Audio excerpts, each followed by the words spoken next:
Do you suggest I get a bank account in Paraguay? This is one of the questions we receive the most from our clients, who often think of coming to Paraguay and finding a banking system that's similar to that of their country of origin. But here, there is a very unique banking system that really only makes sense if we contextualize one thing. So now, only 61% of Paraguayan adults have a proper bank account, while 20% use electronic wallets like Tigo Money, and another 19% is completely excluded from the banking system. Back in 2014, think of that, only 21.7% of the population had a proper bank account. So what has changed during this decade, and above all, what does that mean for us, the foreigners? The biggest change has been the arrival of the cuenta básica, the basic account, a form of bank account introduced at the end of 2013 and then renewed with some modifications in 2023 and 2024. This type of account does not require any proof of stable income, opens with minimal documentation, and allows depositing and sending up to 3 minimum salaries per month, which today would be roughly $1,500.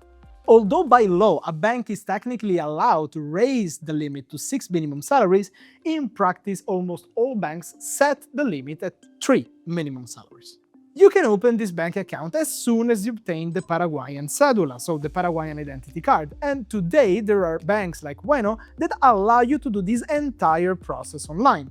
Having a cuenta básica is easy, but switching from a cuenta básica to a full bank account, well, that is a completely different story. Banks usually require proof of income for the last 3 or 6 months, which must be Paraguayan income. Therefore, either RUC declarations, unless you have a local salary, in which case you would be using the payslips instead of the RUC declarations. At that point, the bank raises your limits, but only up to the average of the Paraguayan income you can demonstrate. This means that if for 6 months you declared an average of $2,000 per month in Paraguayan income, then you can deposit up to $2,000 per month.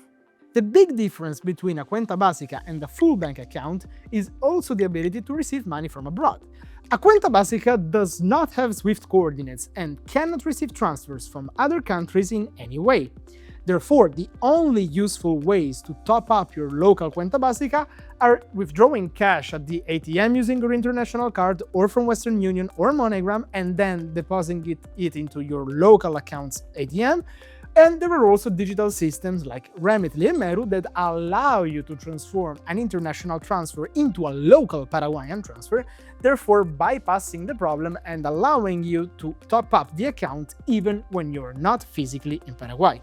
And one of my favorite methods is the casas de cambios, so the foreign exchange offices, that generally accept transfers in USDT and then send the equivalent amount of Guaranis straight to your Paraguayan bank account from their local bank account, so that works for a cuenta básica as well. But even once you gain access to international transfers, it's not like there is actually a great advantage in using them. In fact, sending via SWIFT to European, Canadian, Australian banks is kind of limited because you can only do that in US dollars and it takes up to 8 business days to complete the transaction. And besides the time problem, there is also a cost issue that's given both from the fact that you're gonna be charged 2 or 3% in exchange rate fee, plus a fixed cost ranging from $50 up to $120 per operation. Now we come to the second very important part of this video, which is how useful is it really to have a bank account in Paraguay and how worthwhile to upgrade from a cuenta básica to a full bank account. If you do not intend to live in Paraguay at all, and you do not intend to establish your fiscal residency here, so you're just getting your cédula as a plan B, then a Paraguayan bank account is useless to you. If you do not live here but want fiscal residency, then it is useful to have at least a cuenta básica to be able to pay a minimum amount of taxes that you will pay, because let's remember, even if 100% of your income is from foreign source, you should always try to make at least a part of it local to avoid problems in case of an audit by your country of origin, not to have completely empty zero tax declarations. If, however, you live in Paraguay, then the situation completely changes. Even just for rent, it is almost always paid via local bank transfer, so a bank account is very useful. And the longer you stay here, the more you interact with the local economy, the more you will realize that having a bank account is practically essential. If you only live on things that can be paid with a card, no. But if you do not intend to confine yourself exclusively in large shopping centers, then it is essential. If you have an employee or a domestic worker, you will have to pay in Guarani and usually by bank transfer. If you contract a service, like a personal trainer or even just an electrician, then the same things. Basically, everything that is not an app or a large commercial establishment is paid via local bank transfer or via QR code, which is also extremely common here and also requires you have a local bank account. If you then manage to get a full account and a good relationship with your bank, because let's say you make good use of the cards, you have good income declarations, you are an active customer, then the topic of credit cards comes into play. And there, for those who live here, there are really important advantages. Restaurants, spas, gyms, clothing stores, supermarkets, even pharmacies, almost all large commercial establishments in Asunción have some type of agreement with banks that allows you to get discounts if you pay with that bank's card.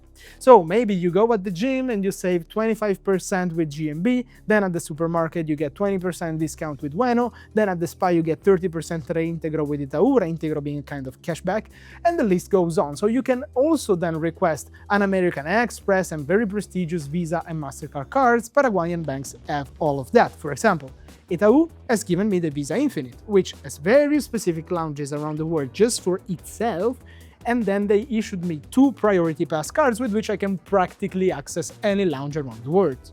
If you continue to be a good customer for the bank, then they will start giving you lines of credit with much lower interest rates than the average or the ones you see on the bank's website, and they even allow you to exchange between dollars and guaranis at a more favorable exchange rate than the one you can see in the app.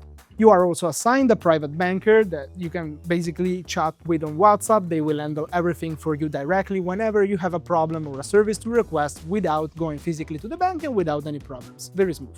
For everything else, when you're not in Paraguay, of course, using international cards and international accounts is plain better, whether they're yours or your LLC's. When you are outside of Paraguay, it is just better to use cards like AgliCash or Xapo rather than a bank which adds 2 or 3% interest rates or foreign exchange rates to every transaction you make, and the same goes if you make transfers abroad or move money into stocks.